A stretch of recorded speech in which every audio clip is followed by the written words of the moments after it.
making yet another dinner.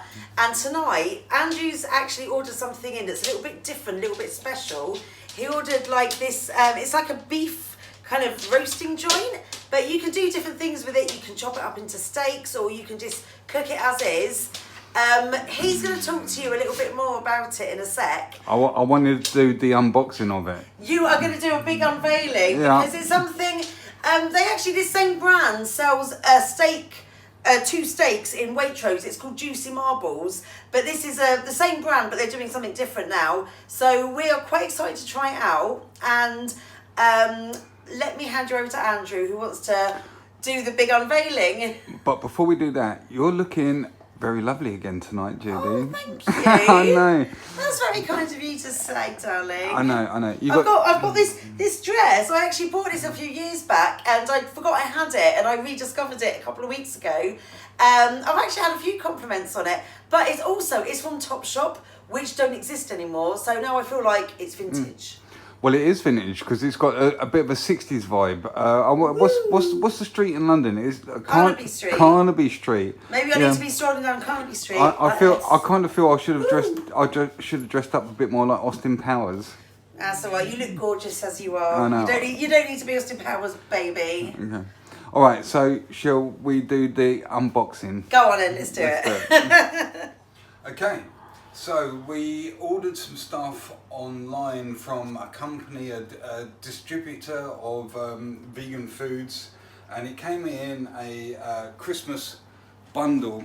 Oh. And I was quite interested. So the picture of this is what caught my eye. So the company's called Juicy Marbles, and as you can see, it says whole cut loin, tender plant-based muscle. Muscle. The word muscle makes me feel a bit weird about it, to be fair. Well, I don't want I like meat substitutes. I know. But I don't want them to be like it's getting a little bit close, isn't it? So it's getting a little bit close. But maybe people that are already meat eaters looking to make the transition, this would attract them perhaps. Exactly that, because to watch this channel and to eat plant-based foods, you don't have to be vegan. Do you know what I mean? You don't have to go all the way. You could just want to adopt a more you can do something healthier and conscientious lifestyle, which is what I am as well. Okay. So, look, he's got his spectacles. Well, there's a lot. This is serious. Well, there's a lot of writing on this package. All right, so you're gonna read it. It's quite small, and I am 49, so darling. My eyes are going a little bit now. Darling. Okay, go for it. So let's go for what this says. Okay, it says, what a time to be alive. I mean, what a kerfuffle. A few greedy a-holes decimating our ecosystem, and now we, the people, have to change our habits and to be all responsible and stuff. Do you think we wanted to make this edible insanity? Of course not. We'd rather be frolicking in the savannah, hunting wild avocado toasts, watching Die Hard on VHS.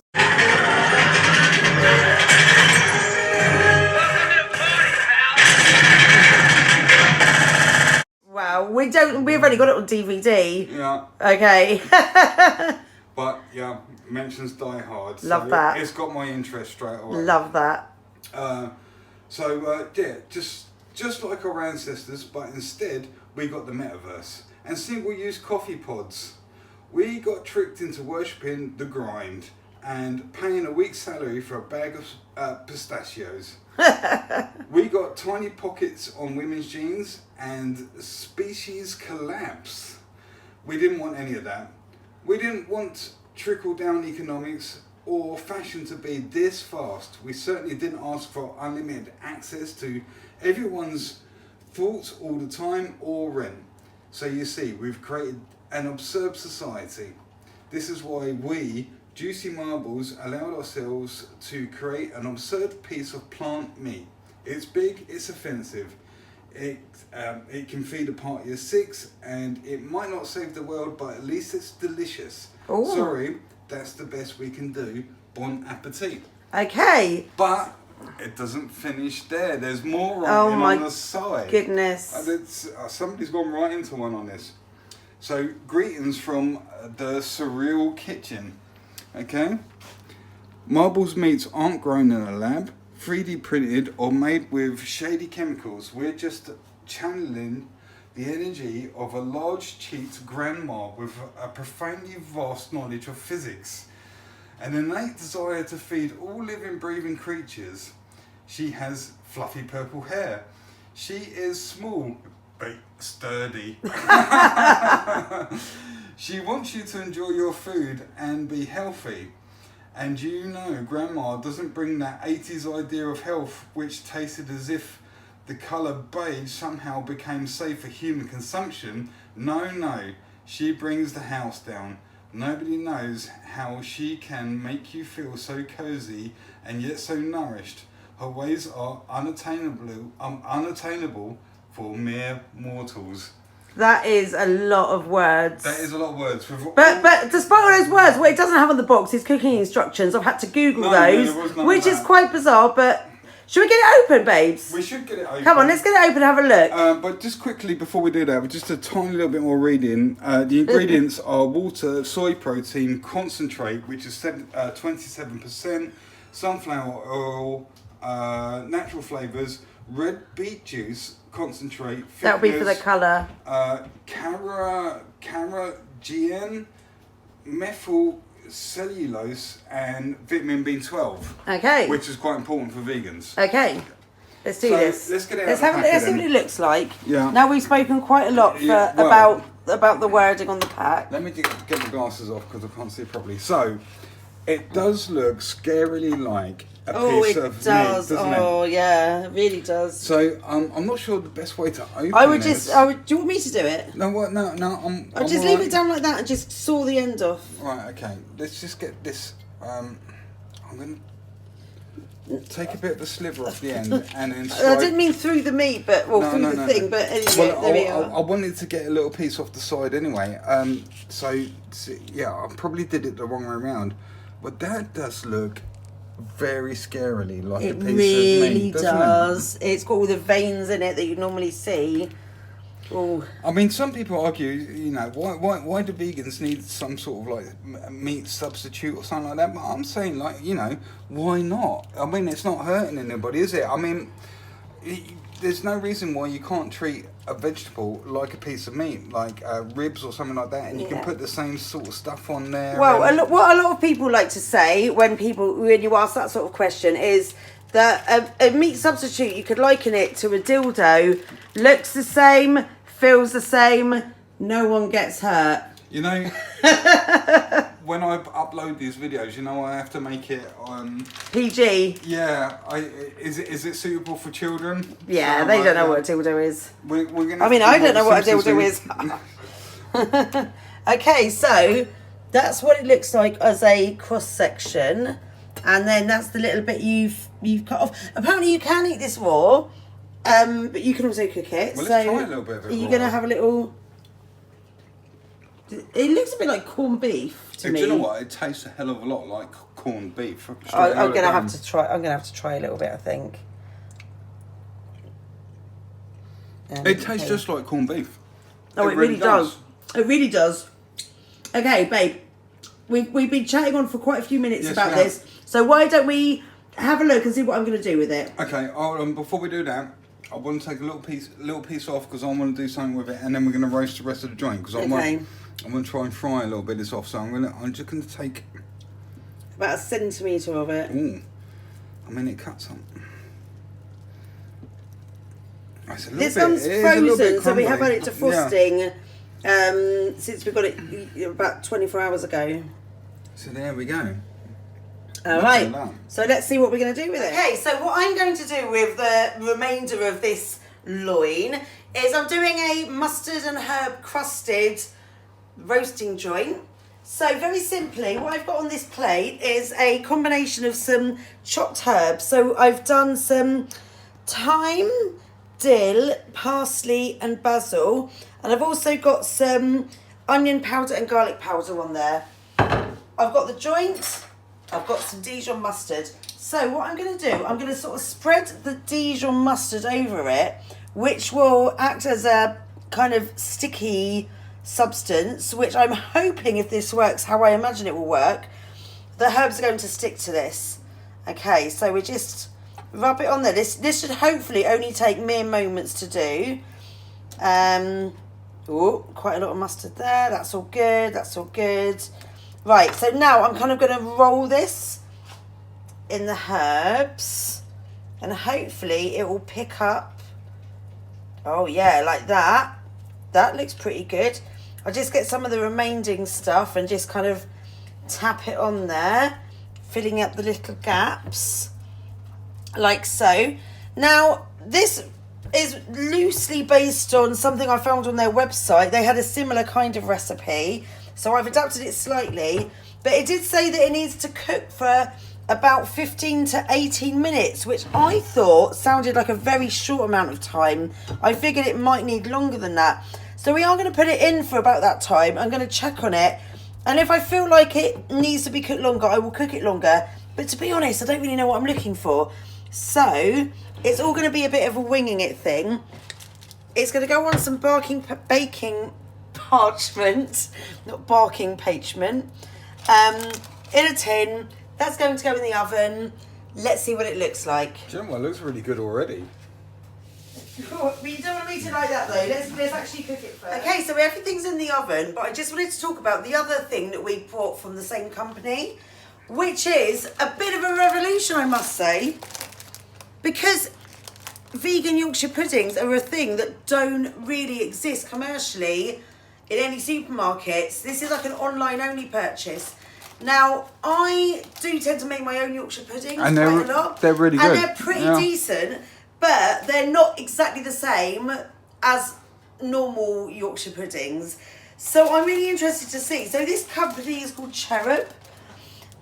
I don't know, remember how much these cost? Well, it all came in part of the package. Yeah, it was like a package deal. The package was like £37 plus delivery. Yeah, and quite a lot. And it all come frozen. But you did look up what that loin cost, and it was like... The loin cost 27 on its own, which is a lot of money. But probably similar to a beef joint that size. So yeah. But anyway, so you get 4 in a pack here. They're fairly small. They are. We've got 2 packs, so we're going to do both packs. Well, I've got to admit, I'm a little bit unimpressed with the Yorkshire puddings. I think your ones look better. Maybe on the next video we can do some of my Yorkshire puddings, and we can do a how mine compare. Mine are pretty decent, but I'm really interested to try these. Mm-hmm. And the good thing about these is they only take, like, it says 15 to 20 minutes. Well, they're already cooked and everything, isn't it? So it's just like a case of reheating them. So this will be interesting to see how they actually are. Now, you might be interested to know what else we're doing with this dinner tonight, because obviously you've just seen the loin. So we've got some stuffing balls and roast potatoes that are in there.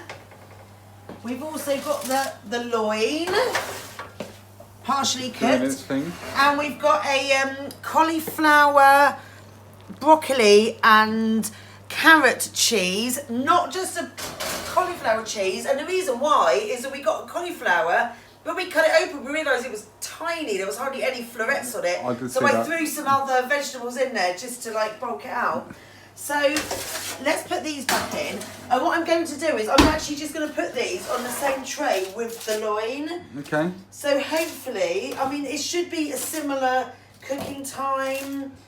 This said 15 to 18 minutes, these say 15 to 20. That's only just gone in. So I am going to hope that this will all be ready about the same time. We'll check on it. If these look like they're cooking too much, we can move them out while the loin finishes. Well, like you say, the beauty of the loin thing is you can eat that raw. And like I say, I just tasted some and it was just but we want it to be warm through. Oh, of course we do, We want it to be hot. So we will see what happens and we'll report back. All right. Okay. Okay, so everything's ready. It's all out of the oven. The joint is sitting here on the chopping board, ready to be carved. So let's see what it looks like. So I'm guessing we're just gonna. It's still. I don't know. It's breaking up a little bit as I'm cutting it. Look at that. That first slice has completely fallen apart. Can we cut it this side? Because it's camera side. I mean, that does look like a lump of meat, doesn't it? Look at that. It does, but Oh, it's breaking up a lot as I cut it. I mean, it doesn't necessarily mean it's a bad thing for the flavour, but it's not holding together very well. I mean, like I said, this is the first time we've done... I've cut a bigger slice there and that still stayed together. So maybe that's what we need to go for. Oh, saying that, the next slice I've gone big, but it's...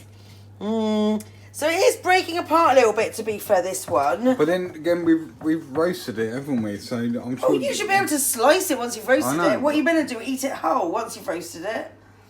Anyway, to be fair though, it smells really good.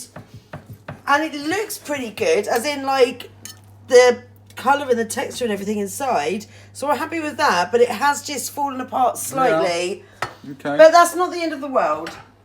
So let's dish you some up, Andrew. Okay. Do you want a couple of slices of this? Yeah, why not? Yeah. So, oh, there you go. I'm anxious now to pick up the slices. Yeah, it is falling apart a little bit, which isn't great, but hopefully it won't affect the flavour or anything. It still looks amazing. So we're going to pop on some roast potatoes here, and then a couple of the Yorkshire puds. Now these look pretty decent. I mean, they've got a bit of a soft inside and crispy on the outside, which is kind of what you expect from a Yorkshire pudding. So hopefully they will do what they're supposed to do. We got a couple of the stuffing balls. And then let's have some of the broccoli, cauliflower and carrot cheese. I think that... Which is our vegetable. Yeah, I think that dish needs to be showcased at a later date. Yeah. Really, I do a really tasty. good vegan cheese sauce, don't I? It's really yummy. Okay, so then here we are. A bit of gravy for you, I'm assuming. I know you like a bit of gravy. I do like a bit of gravy, yeah. So let's douse it in gravy, like so. And there we go. That's our dinner. Let's get rid of that. Dinner of the evening. You did say, should we do some peas or something? But yeah, there's nothing really that green on there, is there? But well, there's a broccoli but it's covered in cheese sauce, so you can't see it. But to be fair, just a note here, my cheese sauce is not made out of bad things. It's actually a vegetable blend that I do. So it's cauliflower, butternut squash, onion and some cashew nuts that I boil and then blend down.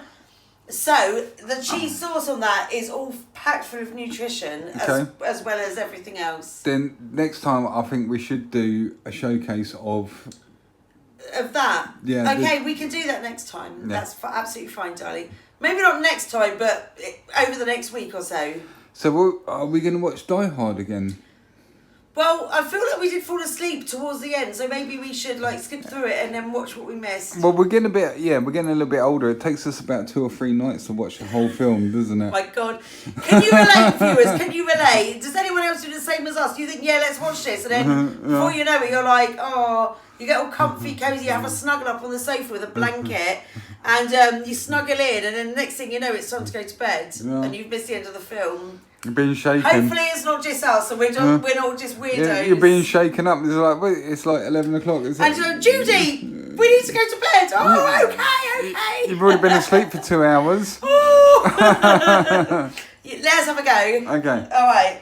There you go. So it's Die Hard again tonight, yeah? Die Hard again tonight. Okay. Why not? Why not?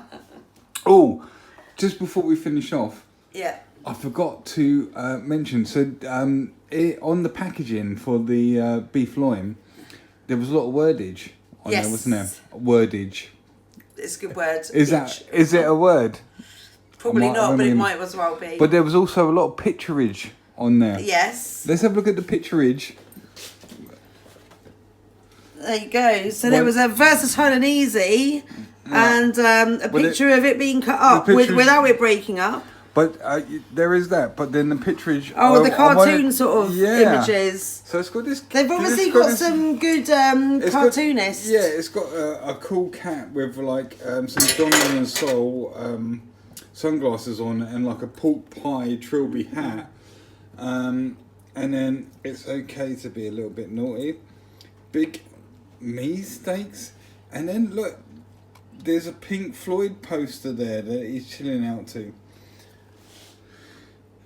Just to mention as well, as Andrew was talking there, I just ate a little bit of this. Yeah. And I must say, it is nice. It does taste quite corned beefy. Yeah. But that's okay, I think. Mm. Yeah, it's nice. I like it. I don't know if it's worth 27 quid. It's quite a lot just to feed our family for one evening with all the extra bits, but it is really nice. It does look incredible, and I'm looking forward to eating that. I'm thinking maybe cutting it into pieces when it's raw and then cooking it as steaks would maybe be a better use of it. Yeah, maybe. So maybe we do it again. Maybe we do it that Well, way. the one issue we've noticed with it does fall apart a little bit. It doesn't hold itself together so much. So if we did try to like cut it into like New York steaks or something, a New York strip or something like that, I think it might fall apart a little bit. So I don't know. I guess it depends how it's cooked. Yeah. If it's fried and it's crisped up, it might stay together. Maybe. Who knows? Who knows? Guys, why don't you get some and try it and let us know what you think? Yeah. I mean, what was the name of the brand you bought it from? I bought the shop in the UK which is distributing that is called I believe Mighty Foods. Mighty Foods. Yeah, Mighty Foods. So look on their website. If you fancy trying it, order some. Give it a go. I think you can probably do something different with it, or do something similar to what we've done, but you probably really enjoy it. If you're somebody like us that likes to try different things. I just think it's so expensive because obviously the production of it. There's a lot of technology. And I'm not sure exactly where it comes from. So these guys. I think it's a US brand. Yeah, Juicy Marbles. So there's a lot of transportation which has happened there. So. But yeah, I'm quite happy to have tried it. In my opinion, I think it's bloody good, and I wish it was a little bit less expensive, and it would encourage people to eat less meat and stop eating factory farm stuff so much. Yes. Yeah. Which is never about it. Right. So let's eat our dinner, shall we? Let's eat our dinner. Yeah, let's do it.